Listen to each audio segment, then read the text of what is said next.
What's up, action figure fans? This is Sakio Castro Dojo coming back with another figure review, this time on a 6-inch Lieutenant Colonel James Rhodes action figure from the Marvel Legends Iron Man 3 series. This one coming with the left arm for the Ironmonger Build-A-Figure comic series, and this particular, I guess, variant is going to be the Iron Patriot from the movie, not the Iron Patriot from the comics. So I'll probably be giving out some spoiler alert if you guys haven't already seen the movie. If you haven't, shame on you. You should not be bothered by the spoilers then. Let's go ahead and take a look at the packaging. Like I said, this is the Iron Patriot movie version. You can see it comes in the standard Marvel Legends packing. It's got the Armor Vault little page, gives a little bio and background description of the figure. Of course, on the back, want to point out real quick, the artwork to the left has the action figure itself with two hands. Now, initially, Hasbro made these figures similar figures for the Iron Man 2 series under the Iron Man Armored Adventure. And when you bought War Machine, he had several hand switch outs. This time around, he only has a closed fist and one open hand, which does rotate. To the right, it shows you War Machine and not the Iron Patriot. So that gives us a little bit of hope that there will be a variant to this figure. So if you guys want to have a newer, upgraded version of the War Machine, there you go. Here's the lineup of the figures that you can collect to build a figure.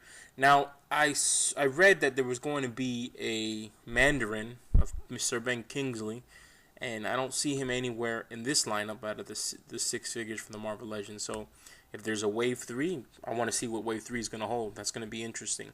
But let's go ahead and just take a look at the detail on the packaging. The paint is phenomenal. They weren't able to get the comic series version of the Iron Patriot, so they go ahead and made their own. So let's talk about this in a minute. Here we are, folks. The Iron Patriot himself, also known as War Machine. Want to point out a couple things. It has a very, I want to say, realistic, rustic, metallic look. Although the paint job in the movie is supposed to be like decked out, almost like a hot rod. This is the military's version of Iron Man figure decoed in a Captain America look.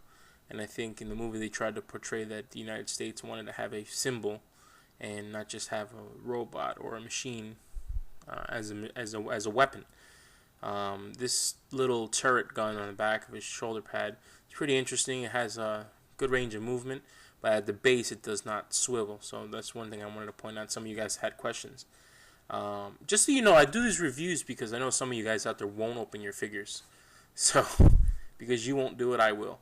I don't know why some of you guys are obsessed with giving a mint-on-card type design, but I like to open my figures, pose them, put them away. You know, keeping them on a wall or display in a box is something you'd do if you wanted to make money in the future, kind of like a small investment.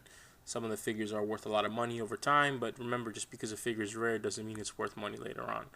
Just always remember, a good figure in a condition like this can always be worth something as long as you keep the blister card in a box somewhere. So there is value to that somewhat as well. I just want to point that out because I still can't figure out why some of you guys keep them in boxes. Let's talk a little bit of articulation. He's got the ball-jointed head with a hinge on his neck, as you can see. It's not easy to come off. Probably put a little blow dryer to it. You can probably get it off. Switch it out with the Cody Rhodes head if you can find it somewhere. It's got the ball-jointed shoulder. It's got a bicep swivel, double-jointed elbow.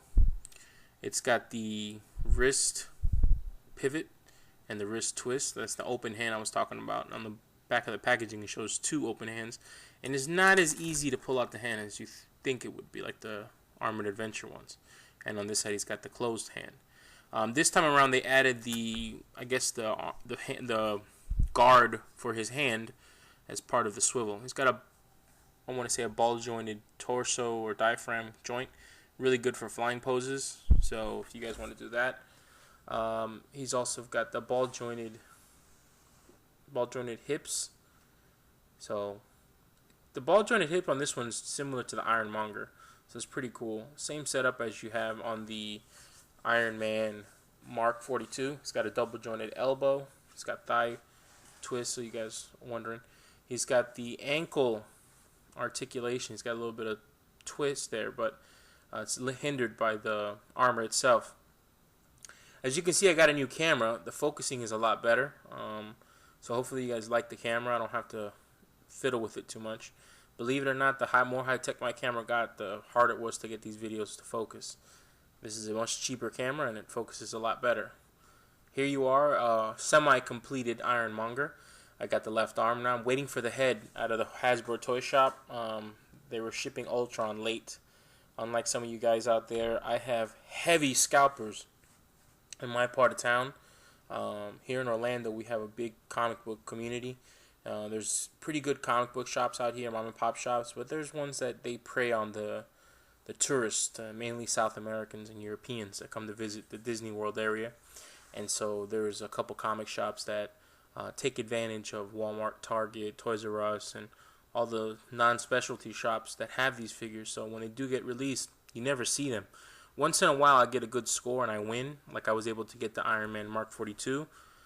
This is the one that I got. I got him several weeks ago, and if you guys saw the review, I wasn't able to find the Iron Patriot or Ultron. Obviously, someone did and kept it. So I was able to go to HasbroToyShop.com and purchase the Iron Patriot and Ultron. Unfortunately, Iron Patriot was available, Ultron wasn't. As I'm recording this video today, I got the email saying it's being shipped out. Here's the old War Machine from the Iron Man 2 lineup. You were either able to get him as a Walmart exclusive, or you were able to get him under the Armored Adventure, Iron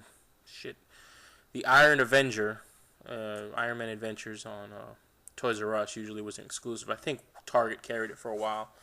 But yeah, you were able to get him as a War Machine.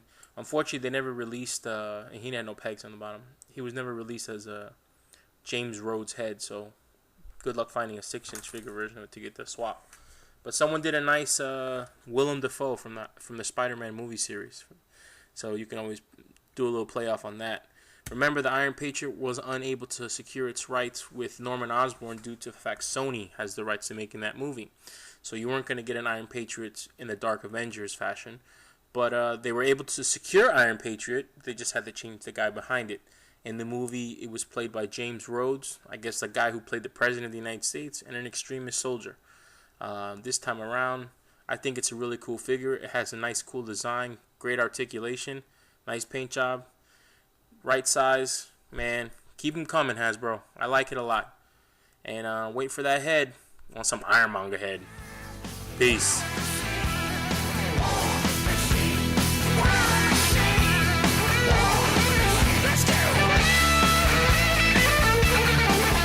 Thanks for watching and keeping the community going. As always, don't forget to follow me on the Comic Book Shop universe. Let's build that community. And also check me out on Instagram at Popular. Up in the sky? Is it a bird? Is it a plane? No. It's Superman. Why the fuck would you be distracted by a bird or a plane? That shit's so fucking everyday. Well, my movie kicked ass. I don't know about Iron Man 3 though. Come watch me in the movies this summer, bitch.